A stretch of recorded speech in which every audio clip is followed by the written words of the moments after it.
Let's talk about the most important people in your life, which is, of course, the audience. And let's talk about the particular... they pay your bills, don't they?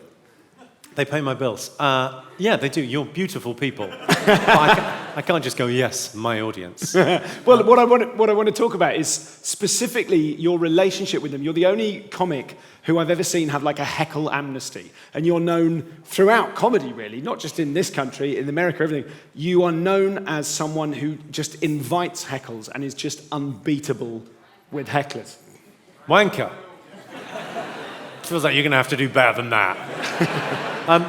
Yeah, I love heckles, but I love that thing of like going, if you've got an audience, and I'm very lucky, I'm not playing the clubs anymore. When you come up through the clubs, it can be quite combative because people haven't paid to see you, you're trying to win them over. When people have bought a ticket to your show, you go, well, that's your crowd, and they've got the same sense of humor as you, so even if someone shouts something abusive, you go, it's with love, you're shooting for funny. Great.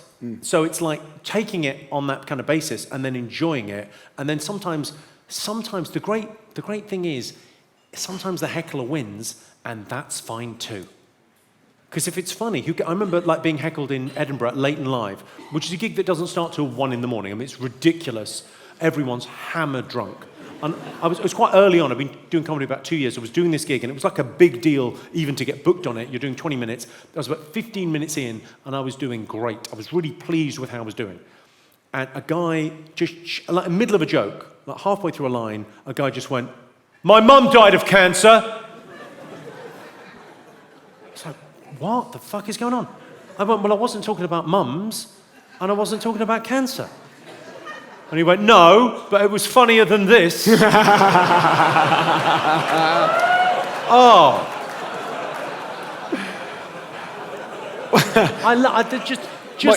The thing of like shouting stuff out is so good. I mean, I think some of my favourites weren't at comedy shows. I think my favourite ever heckle was at a tennis match.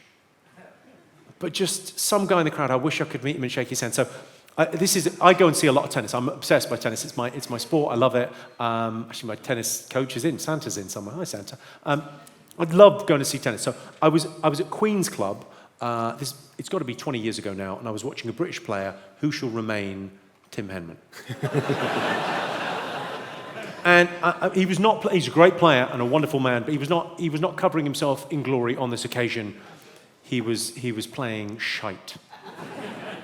So we're watching the game. I don't know if you watch a lot of tennis, but it's proper man sport.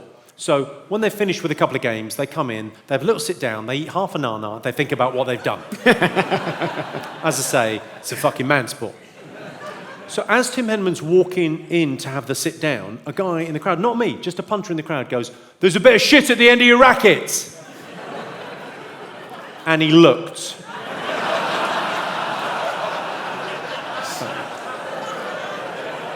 And the bloke went, "Not that end."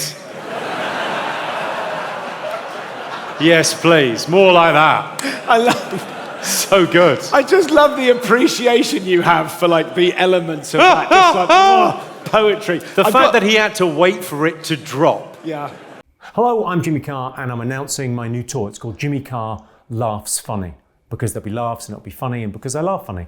Come and see me. Go to jimmycarr.com for details, dates and tickets and all that kind of thing. You know how to buy tickets. Go and buy some tickets.